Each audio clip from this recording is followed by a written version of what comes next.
the language, there's change in habits. Though culturally we are same, but there's a lot of differences across.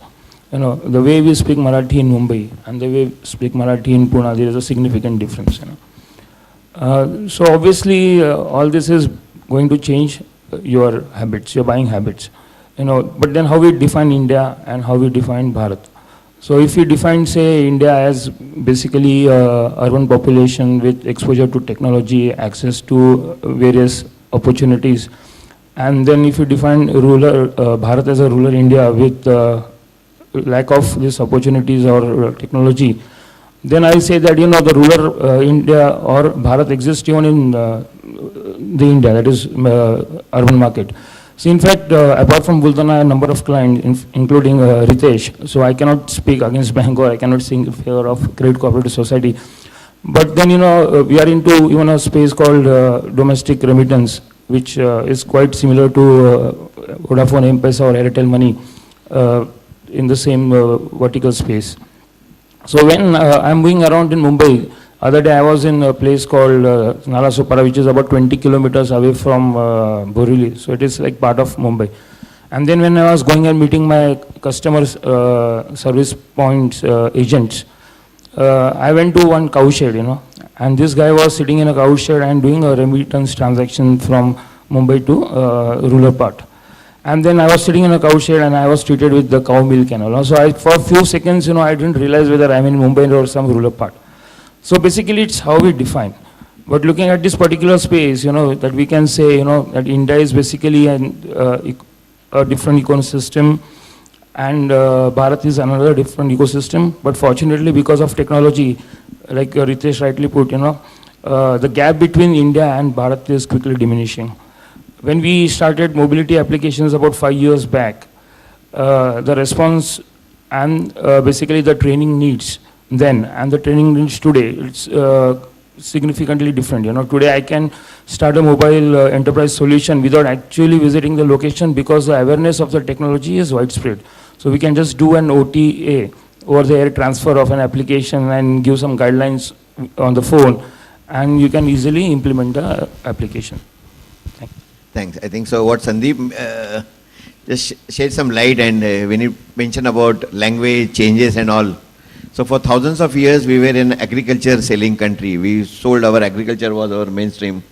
For a couple of years, we were talking about Indian culture. And now probably we're going to talk about Indian technology. So when the Prime Minister makes a call, make in India and not produce in India, he's talking about technology and educated workforce that we have. And I think that is going to come from rural as well as urban areas.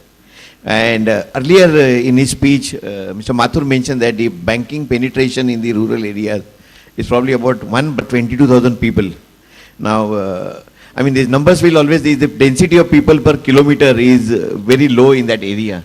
So Ritesh, I just want to understand from you that the rural market is extremely fragmented and people don't really get money on a daily basis because there is no daily business. Many of people are waiting for money to come from urban areas. So they get money once in a month and they spend it probably small pieces every day. So it's a very small ticket size transaction market and a fragmented market. And you have so many regulations in terms of ATMs and all the infrastructures where security, cash management challenges come. So do you think that this kind of fragmented market or what Bharat is going to justify the cost that we incur on ATMs, the cash management or people, or it's that the India market has to cross-subsidize the Bharat market? So, as I mentioned, there's nothing right or wrong about this, okay?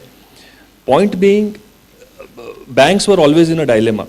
It's more of a chicken or egg situation. So do I go ahead and put an ATM in? Because ATM came up as a topic, I'm just giving an example with regards to that particular area. Maybe 5 years back, if this question was asked, I would have straight away given you an answer that, doing a penetration of ATMs or, the POS devices, etc., doesn't make sense. But in the last 5 to 6 years, and given some of the leniency or some of the leeways that even the regulator has now announced with regards to, conducting the banking transactions, also with some of the new initiatives like the white labeled ATMs, the mandates which have come, and the actual issuance of cards If you see today, the debit card base in India has easily crossed around 30 crores, right? 30 or 35 crores. So, and thanks to some of the public sector banks and big banks like HDFC, ICICI, Axis, who have actually penetrated some of the tier 2, tier 3, tier 4 locations of India. Now with that many card users, now banks see value in actually going ahead and deploying these devices. Also, the cost of telecommunication, the cost of infra, the cost of managing these things. Like, just to give you an example, if I were to go ahead and hire a cash replenishment agency, because one thing is to just plonk an ATM. The second is to ensure the uptimes, right?